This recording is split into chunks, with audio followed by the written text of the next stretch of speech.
날입니다. 임시국무회의 결과 관련해서 브리핑하겠습니다. 강유정 대변인입니다. 오늘 오후 이재명 대통령 주재로 제35회 임시국무회의가 열렸습니다. 오늘 국무회의에서는 특별사면, 특별감형, 특별복권 및 특별감면조치 등에 관한 건을 심의 의결했습니다. 이 대통령은 국민통합이라는 시대 요구에 부응하고 민생 경제의 온기를 불어넣기 위한 법무부의 사면안에 공감했습니다. 특히 국무회의 심의 대상은 아니지만 364만 명에 달하는 신용사면에 대해 꼼꼼히 따져 물었습니다. 5천만 원 이하 소액 연체자의 88%가 1년 이내에 빚을 다 갚았음에도 불구하고 연체 이력이 5년간 금융권에 공유돼 카드 발급과 대출에 불이익을 받는다는 금융위 보고를 받은 이 대통령은 빚을 다 갚았으면 오히려 칭찬을 해야 하는데 연체 경험으로 불이익을 주는 건 전과자 취급과 다를 바 없다면서 일상적인 경제활동에 지장이 없게 잘 조치하라 지시했습니다. 더불어 부처별로 행정 제재가 굉장히 많다면서 이번에 단행한 생계형 사면 같은 사례를 각 부처별로 추가로 발굴하면 좋겠다는 권오을 보훈부 장관의 제안에 이 대통령은 연말 크리스마스 사면 때 검토할 수 있게 생계형 사면 사례를 부처별로 모아달라고 지시했습니다. 한편 이번 광복절 특별사면의 핵심 기조는 불법적인 비상계엄으로 높아진 사회적 긴장을 낮추고 침체된 경제를 살리기 위한 민생 회복 사면입니다. 이를 위해 이재명 대통령은 각계 각층의 의견을 경청하고 심사숙고했습니다. 그 결과 이번 광복절 특별사면에는 소상공인, 청년, 운전업 종사자 등 서민 생계형 형사범은 물론 경제인, 여야 정치인, 노동계, 농민 등 2,188명에 대해 폭넓게 특별사면과 복권을 실시합니다. 주요 경제인 사면은 일자리 창출과 역동적인 경제 성장을 뒷받침하는 계기가 될 것으로 기대되고 우리 경제의 뿌리인 중소기업과 소상공인의 사면은 서민 경제 안정과 회복에 기여할 것입니다. 더불어 정보통신공사업, 식품적객업, 생계형 어업과 운전면허 등 행정 제재 대상자 약 83만 4천여 명에 대한 특별 감면 조치는 경제적 재기의 발판이 되어줄 것입니다.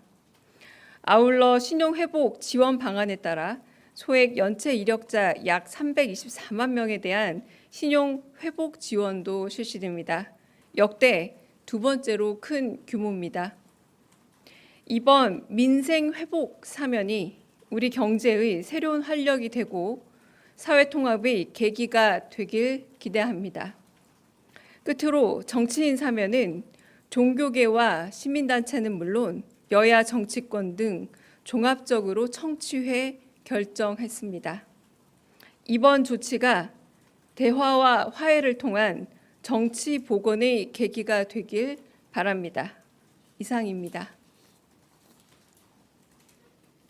혹시 질문 있으실까요?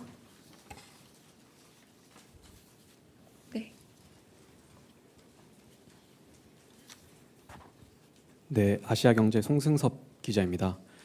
비공개 심의로 전환된 이후에 국무위원이나 배석자 분들 중에서 정치인 사면과 관련해서 발언하신 분이 있으신지 혹은 있다면은 소개 가능한 내용들이 있는지 궁금합니다. 네, 특별한 의견을 말씀하신 분은 없었습니다. 네. 네.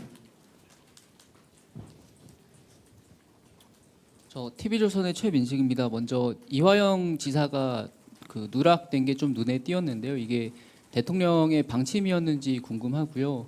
그리고 이게 대통령과 어떤 친분 관계나 대통령 관련 사건 대상자이기 때문에 빠졌는지도 궁금합니다. 그리고 이용구 법무부 차관 같은 경우에는 혐의가 그 음주 이후에 택시 기사 폭행인데 이런 부분은 어떤 사유로 포함됐는지 궁금합니다. 일단 방금 기자님께서 말씀하신 것처럼 정치인 혹은 고위공직자 사면에 있어서 첫 번째 사면에서 간혹 좀 무리를 빚을 때에는 측근에 대한 사면일 때입니다. 방금 말씀하신 것처럼 이재명 대통령의 측근이라고 할 수 있으실 분들은 이번 사면에 없습니다. 여와 야로 따진다고 한다면 야측에 해당하는 정치인들이 훨씬 더 많이 계시고요. 그런 측면에서 이제 사회적 통합과 그리고 분열 혹은 갈등의 계기가 되었던 어떤 사건들에 대한 상징적 인물들에 대해서 오히려 사면을 통해서 사회적인 결합과 그리고 화해 그리고 또 대통합으로 나아가고자 하는 의지를 보여준 그런 사면이었다라고 할 수 있겠고요. 그 뒷부분에 대해서 질문하신 부분은 제가 조금 더 좀 알아봐야 될 부분이 아닌가 싶습니다. 네. 다른 또 질문 있으실까요? 네. 예, 매일경제 성송입니다. 그 오늘 사면 복권 대상 중에서 가장 관심을 많이 받은 분이 조국 전 대표님이실 것 같은데요. 이제 뭐 방금 정치인 사면 복권 배경 말씀해 주시면서 뭐 국민 통합이라든지 여야 의견 많이 들었다고 하셨는데 사실 그 예전에 여론조사 같은 경우에는 조국 전 대표 사면 같은 거는 찬반이 좀 반반을 굉장히 팽팽했었고 방금 이제 좀 사면됐다는 뉴스에 국민의힘에서는 뭐 친이대 사면이다, 뭐 정권 교체 포상용 사면이다 이런 비판을 바로 내놓고 있는데요. 그 찬반 여론이 팽팽했던 상황에도 좀 이렇게 사면을 하시게 된 배경을 좀 더 구체적으로 설명해 주실 수 있으실까요? 네, 방금 말씀드린 내용과 크게 다르지 않을 것 같습니다. 민주당이 여당이라고 본다면 그리고 이재명 대통령의 여당이 만약에 민주당으로 본다면 뭐 조국 혁신단은 분명히 야당이고요. 그런 부분에서 이재명 대통령의 이제 측근 인사가 아니라 오히려 다양한 정치계 그리고 종교계 다양한 인사들로부터 각계각층의 사면에 대한 요구가 많이 있었던 인사 중에 한 명이라고도 할 수 있겠고 그리고 방금 말씀하셨지만 굉장히 팽팽한 다양한 어떤 사회적 요구 속에서 고심의 결과라고 할 수 있을 듯하고요. 그리고 어쨌든 사면권이라는 건 대통령의 이제 고유한 권한이기도 하지만 제가 다시 한번 강조하건대 여당보다 야당 쪽의 사람들이 훨씬 더 많고요. 그리고 이재명 대통령의 가장 측근이라고 하기 어려운 분들이 다 주로 사면 대상이다라고 할 수 있겠고 그리고 시민사회를 비롯한 각계 의견들이 충분히 반영이 되어 있다. 그리고 무엇보다 여러 가지 지금 방금 말씀하신 게 오히려 좀 답에 해답이 될 것 같은데 좀 격심했던 분열과 어떤 갈등 이런 걸 넘어서서 대통합의 정치 그리고 대화와 화해의 물꼬를 트는 대통합의 정치로 나가고자 하는 크게 통합하는 대통령이 되겠다라고 말씀하신 의지가 좀 더 반영된 그런 사면이다라고 보시면 좋을 듯합니다. 네.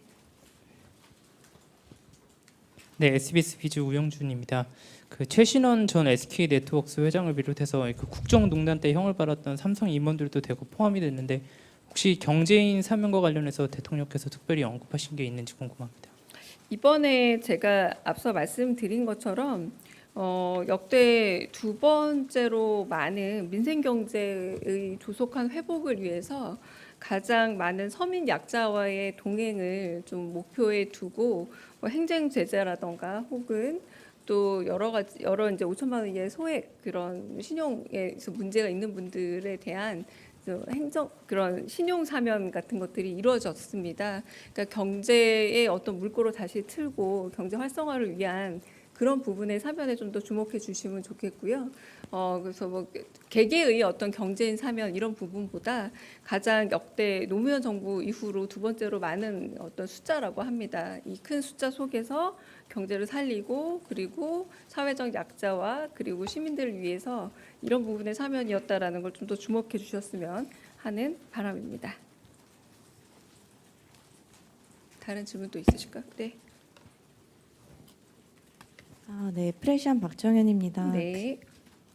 대변인님께서 그 대통합의 의지라고 표현해 주셨는데 그 사실 조국 전 대표와 관련해서는 조국 사태라고 불릴 만큼 국민적인 논쟁이 있었던 사안이고 자녀 입시 비리가 좀 핵심적인 사안이었는데 대통령께서는 이 부분을 어떻게 통합하길 바라는 방향이 있으신지 궁금하고 또 정의당이나 경실련 같은 이제 친여 성향 혹은 여권으로 분류되는 단체들에서도 부와 권력을 통한 학벌 대물림에 대한 우려를 표했는데 이 부분에 대한 대통령실의 입장이 궁금합니다. 네, 앞선 부분에 대한 대답으로 좀 가름하겠습니다. 계속 똑같은 대답을 반복할 수밖에 없을 것 같고요. 이제 민생 경제 조속한 회복을 위해서 좀 서민 약자와의 동행 그리고 어쨌든 국민 대통합의 전기를 마련하기 위해서 이번에는 가장 큰 규모의 사회적 약자 배려를 위해서 생계형 사범 그리고 유아대동 수용자라던가 그리고 벌금 미납으로 인한 노역형 유치자 이런 분들을 두루 포함한 사면이었다라는 부분에서 그런 사면의 어떤 성격을 조금 더 봐주셨으면 하는 그런 바람입니다. 다른 질문 있으실까요? 네, 그럼 여기까지 마치겠습니다.